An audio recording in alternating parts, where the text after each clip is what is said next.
او ماستر کریم متعلق خو زمونږ یو ملګری وایي چې په خدایي خدمتګار تحریک کې یا د پښتون په قامي تحریک کې دو ماسټران ډېر جوت ډېر ښکارو، یو ماستر کریم او یو ماستر خسته محمد. نو موږ د ماستر کریم په کور کې ناست یو د هغه مشر زوی سره اورنګزیب خان سره. او ماستر کریم هغه سړی و چې د دې چې ماشوم و نو د ولي خان همزولی و، د هغه سره یو ځای د عثمانزو د باچا خان په آزاد سکول کې سبق هم ویلی و، او بیا باچا خان جامعه ملي دهلي ته لیږلی و، د هلته نه یې ګریجویشن کړی و. چې واپس راغی نو انګریزانو ورته ډېرې هغه ورکړې لالچونه ورکړه چې تا ته مونږ غټه کرسي هم درکو، نوکري هم درکو، لیکن هغه وانغسته او د باچا خان په هغه آزاد سکول کې هغه استاد شو چې سني مدرسې ته تنخوا به یې اخیسته او کله به یې نه اخیسته. نو په هغې باندې هغه ماسټر د ماسټر دا نوم چې دی د هغې نه پس د عبدالکریم نوم ماسټر کریم شو چې د باچا خان په هغه کې و. او بیا هغه چې پښتون رساله وه په هغې کې به یې کالم لیکه نننۍ دنیا، چې کله عالمي جنګ دویم نښتی و نو هغه به دا کالمونه چې لیکل نو هغه دومره زبردست په عالمي سیاست باندې مبني کالمونه وو چې د هغې ترجمه یو ځل سی آی ډي والا ګورنر کننګم ته وکړه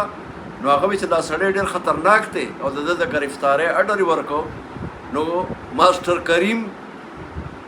په خپلو دو کالمونو باندې په یو باندې یو کال قید شو او په بل باندې 6 میاشتې قید شو. نن سبا چې څوک کالم یې لیکي نو په لکونو روپۍ د یو کالم اخلي، د هغې معاوضه اخلي. او ماسټر کریم ته د خپل کالمونو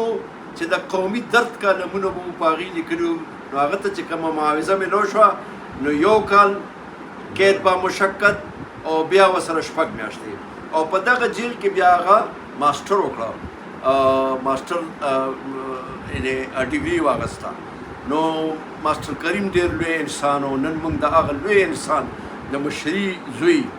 د اورنګزیب خان په کور کې ناست یو، هغه به یو دوه خبرې وکړي. بس زه خو سوا دې نه چې ستاسو ډېر زیات شکر ځکه چې ما سره لکه اورنګزیب کاکاجي صرف دا هم ووایي چې د ماسټر صاحب کله وفات شو نو هغې څه داسې تاسو څه لیدلي کتلي حال لکه موږ ته ووایي چې ماسټر صاحب کله وفات شو نو باچا خان خپله راغلی و. باچا خان په خپله راغلی و،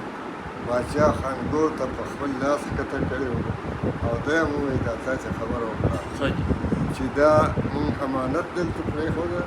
او دا به بیا صدریاب ته صدریاب ته ښه جي ها دغه په دې کې د افغانستان هغه مو هغه وخت سره چې څوک افغانستان دلته سفیر هغه ښه جي ها دغه نه علاوه داسې خلک راغلي چې موږ خو خیر سوال نه پیدا کړي، موږ نه پېژنو. جي جي ټولو موږ ته ځان وښود چې د فلاني نه څه خدمت او څه دا خوا دې خوا. دغه یو ښه جنازه ډېره لیټ شوه جي ځکه چې تقریب باچا خان کړ نو هغه لږ وجود شو، یو کس د نورو وکړ نو هغې باندې جنازه او بیا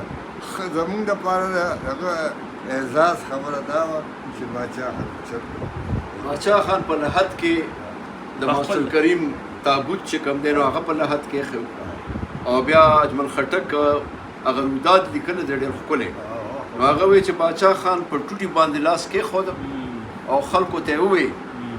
چې ماسټر چې کوم دی نو موږ خاورو ته امانتن سپارو او زما دا پروګرام دی چې دا خدایي خدمتګار دی به ټول په سردریاب کې د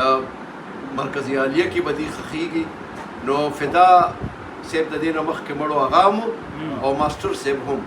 دا به موږ مرکزي عالیه ته وړو هلته به یې ښخو. ډېره مننه.